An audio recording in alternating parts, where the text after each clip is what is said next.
sendiri Triwahyuni. Dan saya Diana. Saya Diana Dina. Saya Riyatu Sakinida. Saya Putri Ramadhani. Dan saya ada video Firdaus.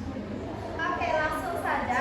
Untuk kasus yang kedua yaitu bayangkan kelas yang sangat rapi. Semua anak duduk, tenang, tapi tidak ada sapaan, tidak ada senyuman ataupun sentuhan emosional dari guru. Nah, pertanyaannya, apakah itu bisa disebut kelas yang baik? Lalu, jelaskan dari sisi perkembangan sosial emosional anak. Jadi, dari kelompok kami, menurut kami itu tidak bisa dikatakan atau disebut dengan kelas yang baik. Kenapa? Karena kelas yang rapi, yang tenang, memang terlihat secara dohir itu terlihat ideal. Tapi sebenarnya jika di dalam tidak ada sapaan, tidak ada sentuhan hangat dari seorang guru, tidak ada sentuhan emosional dari seorang guru, maka sebenarnya itu tuh kelas itu merasa hampa. Iya, hampa. Karena nggak ada interaksi dari gurunya, guru tidak bisa memecahkan suasana di kelas.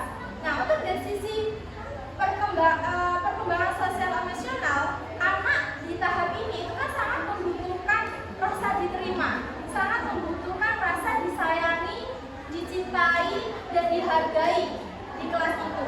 Nah, di tahap inilah anak itu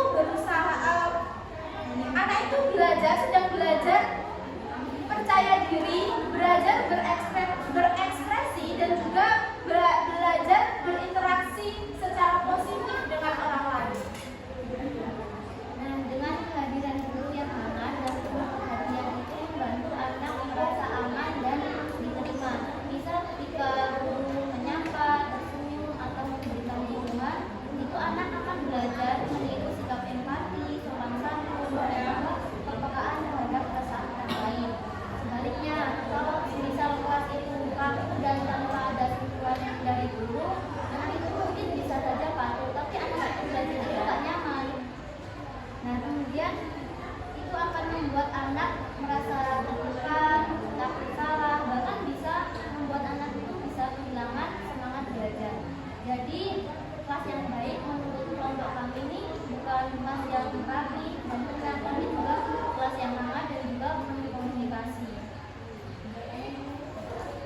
Oke, selanjutnya kita langsung saja diskusi untuk kelompok lain. Jika ada yang ingin ditanyakan, ingin menyangkal atau bertanya terkait kasus ini, dipersilakan.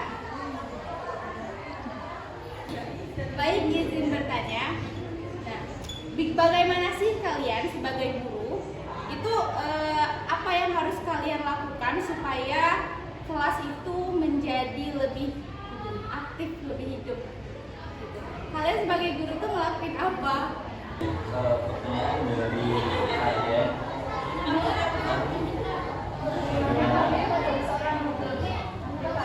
Bukan suasana.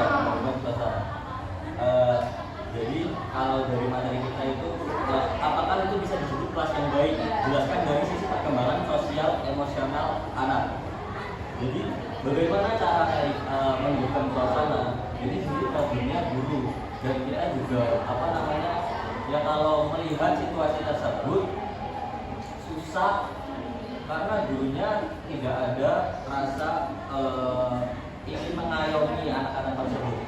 Jadi untuk membangun suasana, boro-boro membangun suasana, kita